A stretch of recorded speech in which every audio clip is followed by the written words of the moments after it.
ಚಿನ್ನಯ್ಯ ಹೇಳಿದ್ದೆಲ್ಲ ಸುಳ್ಳು ಎನ್ನುವುದು ತನಿಖೆಯಲ್ಲಿ ಬಹಿರಂಗಗೊಂಡಿದೆ.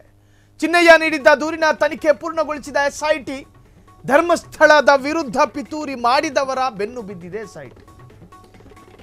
ಚಿನ್ನಯ್ಯ ಈ ತರಹದ ಆಭಾಸಗಳನ್ನು ಹೇಳದ ಅನ್ನೋ ಕಾರಣಕ್ಕೆ ಇದು ಷಡ್ಯಂತ್ರ ಅನ್ನೋ ತೀರ್ಮಾನಕ್ಕೆ ನಾವು ಬಂದಿಲ್ಲ, ಫ್ರೀಡಂ ಟಿವಿ ಬಂದಿಲ್ಲ.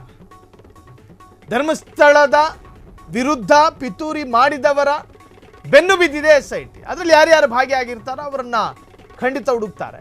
ಇದೀಗ ಚಿನ್ನಯ್ಯನಿಂದ ಅಂತರ ಕಾಯ್ದುಕೊಂಡಿದೆ ಒಂದು ಬಣ. ಚಿನ್ನಯ್ಯನನ್ನ ಬೆಳ್ತಂಗಡಿ ಠಾಣೆಗೆ ಕರೆತಂದವರು ಈಗ ಮಾಯ. ದೇಶಪಾಂಡೆ, ಆ ಪಾಂಡೆ, ಈ ಪಾಂಡೆ ಅಂತೆಲ್ಲ ಬಂದಿದ್ರು. ಈಗ ಏನಂತಾರೆ ಚಿನ್ನಯ್ಯ ಹೇಳಿಕೆ ಆಧರಿಸಿ ಮಾತಾಡಿದವರು? ರಾಜ್ಯದಲ್ಲಿ ಸಂಚಲನ ಮೂಡಿಸಿದೆ ಧರ್ಮಸ್ಥಳ ಪ್ರಕರಣ. ಚಿನ್ನಯ್ಯ ಹೇಳಿದ್ದೆಲ್ಲ ಸುಳ್ಳು ಎನ್ನುವುದು ತನಿಖೆಯಲ್ಲಿ ಬಹಿರಂಗ. ಆರಂಭದಲ್ಲಿ ಒಂದು ಹೇಳದ,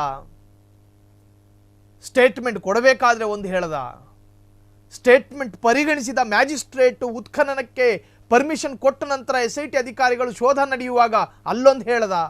ಹಂತ ಹಂತವಾಗಿ ಶುದ್ಧ ಸುಳ್ಳನ್ನು ಅತ್ಯಂತ ಕಲರ್ಫುಲ್ ಆಗಿ ಹೇಳೋದಕ್ಕೆ ಶುರು ಮಾಡ್ದ. ಜನರಿಗೆ ಅದಿಷ್ಟ ಆಗೋದು ಈ ಬಣ್ಣದ ಹೇಳಿಕೆಗಳು. ಆದರೆ ಈತ ಶುದ್ಧ ಹೆಡ್ಡ ಅನ್ನೋದು ಅಲ್ಲಿ ಗೊತ್ತಾಗುತ್ತೆ. ಬುದ್ಧಿವಂತಿಕೆ ಅನ್ನೋ ಸ್ಟೇಟ್ಮೆಂಟೇ ಈತನ ಯಾವ ಹಂತದ ಸ್ಟೇಟ್ಮೆಂಟಲ್ಲೂ ಇರಲಿಲ್ಲ. ಬುದ್ಧಿವಂತಿಕೆ ಅನ್ನೋದು ಸ್ಪಷ್ಟವಾಗಿ ಈತ ಶುದ್ಧ ಸುಳ್ಳ ಅನ್ನೋದು ಖಾತ್ರಿ ಆಗೋ ತರಹದ ಸ್ಟೇಟ್ಮೆಂಟ್ಗಳಾಗಿತ್ತು. ಈಗ ಎಸ್ಐಟಿ ಅಧಿಕಾರಿಗಳಿಗೆ ಚಿನ್ನಯ್ಯ ಒಬ್ಬ ಸುಳ್ಳ, ಚಿನ್ನಯ್ಯ ಒಬ್ಬ ಸುಖಾಸುಮ್ಮನೆ ಆರೋಪ ಮಾಡುವವ ಅಂತ ಈ ಪ್ರಕರಣದಲ್ಲಿ ಸಂಬಂಧಪಟ್ಟವರು ಯಾರ್ಯಾರಿದ್ದಾರೋ ಅವರ ಮೇಲೆ ಒಂದು ತರಹದ ದೃಷ್ಟಿಯನ್ನು ನೆಟ್ಟಿದ್ದಾರೆ. ಅನುಮಾನ ಸಹಜ ಅಲ್ವೇನಯ್ಯ?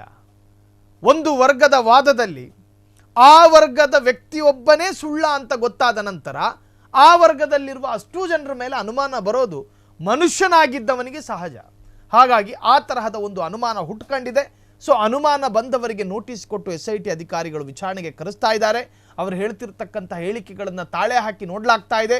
ಚಿನ್ನಯ್ಯನಂತೆ ಸುಳ್ಳು ಹೇಳ್ತಿದ್ದಾರೋ ಅಥವಾ ಸತ್ಯವನ್ನು ಅನಾವರಣಗೊಳಿಸ್ತಿದ್ದಾರೋ ಎಲ್ಲವೂ ಕೂಡ ಎಸ್ಐಟಿ ಅಧಿಕಾರಿಗಳ ತನಿಖೆಯ ನಂತರವಷ್ಟೇ ತಿಳಿಯಬೇಕಾಗಿರುವಂತಹದ್ದು. ಶೋಧ ಕಾರ್ಯ ಮುಂದುವರೆದಿದೆ.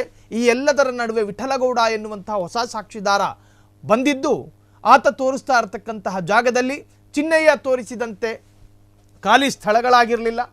ಬಂದಿರತಕ್ಕಂಥ ಅಧಿಕಾರಿಗಳಿಗೆ ಸಾಕಷ್ಟು ಅಸ್ಥಿಪಂಜರಗಳು ಸಿಕ್ಕಿದ್ದಾವೆ. ಈ ಪ್ರಕರಣದಲ್ಲಿ ನ್ಯಾಯ ಸಿಕ್ಕೇ ಸಿಗುತ್ತೆ ಅಂತ ಹೇಳಿ ಒಂದು ಕಡೆ ಸೌಜನ್ಯಾಪರ ಹೋರಾಟಗಾರರು, ಮತ್ತೊಂದು ಕಡೆ ಈ ಪ್ರಕರಣದಲ್ಲಿ ಧರ್ಮಕ್ಷೇತ್ರವನ್ನು ಗುರಿಯಾಗಿಸುವಂಥ ಪ್ರಯತ್ನಗಳಾಗ್ತಾ ಇದೆ. ಹಾಗಾಗಿ ಟಾರ್ಗೆಟ್ ಮಾಡಿದವರು ಸಮಾಜದ ಮುಂದೆ ನಗ್ನರಾಗಲಿದ್ದಾರೆ ಎನ್ನುವಂತಹದ್ದು ಮತ್ತೊಂದು ವರ್ಗದ ಮತ್ತೊಂದು ಆರೋಪ. ಆರೋಪ ಪ್ರತ್ಯಾರೋಪಗಳ ನಡುವೆ ಸತ್ಯ ಸಮಾಧಿಯಾಗಬಾರದು. ಆರೋಪ ಪ್ರತ್ಯಾರೋಪಗಳ ನಡುವೆ ಸತ್ಯ ಸಾವನ್ನಪ್ಪಬಾರದು. ಆ ಸತ್ಯ ಹೊರಗೆ ಬರಬೇಕು. ಈ ಪ್ರಕರಣದಲ್ಲಿ ನಿಜಕ್ಕೂ ಷಡ್ಯಂತ್ರ ಮಾಡಿದವರು ಯಾರು? ಯಾರನ್ನ ಟಾರ್ಗೆಟ್ ಮಾಡಲಾಯಿತು? ಇದರಿಂದ ಲಾಭ ಪಡೆದುಕೊಂಡಿದ್ಯಾರು? ಎಸ್ಐಟಿ ಅಧಿಕಾರಿಗಳು ಇನ್ವೆಸ್ಟಿಗೇಷನ್ ನಡೆಸಿ ಆ ಸತ್ಯವನ್ನು ಹೊರಗೆ ತರಬೇಕು. FSL ಮುಖಾಂತರ ಸಲ್ಲಿಕೆಯಾಗುವಂತಹ ಅಂತಿಮ ವರದಿ, ಎಸ್ಐಟಿ ಅಧಿಕಾರಿಗಳು ನ್ಯಾಯಾಲಯಕ್ಕೆ ಸಲ್ಲಿಸಬಹುದಾದಂತಹ ಚಾರ್ಜ್ ಶೀಟ್, ಅದರ ಆಧಾರದಲ್ಲಿ ಕಟ್ಟ ಕಡೆಯದಾಗಿ ಹೆಣಹೂತ ಪ್ರಕರಣಕ್ಕೆ ನ್ಯಾಯ ಸಿಗುತ್ತಾ? Question mark. ಕ್ಷಣ ಕ್ಷಣದ ಸುದ್ದಿಗಳಿಗಾಗಿ ಫ್ರೀಡಂ ಟಿವಿ ಸಬ್ಸ್ಕ್ರೈಬ್ ಮಾಡಿ, ಲೈಕ್ ಮಾಡಿ ಹಾಗೂ ಫಾಲೋ ಮಾಡಿ. ಹೊಸ ಸುದ್ದಿಗಳ ನೋಟಿಫಿಕೇಶನ್ಗಾಗಿ ಬೆಲ್ ಐಕಾನ್ ಮೇಲೆ ಕ್ಲಿಕ್ ಮಾಡಿ.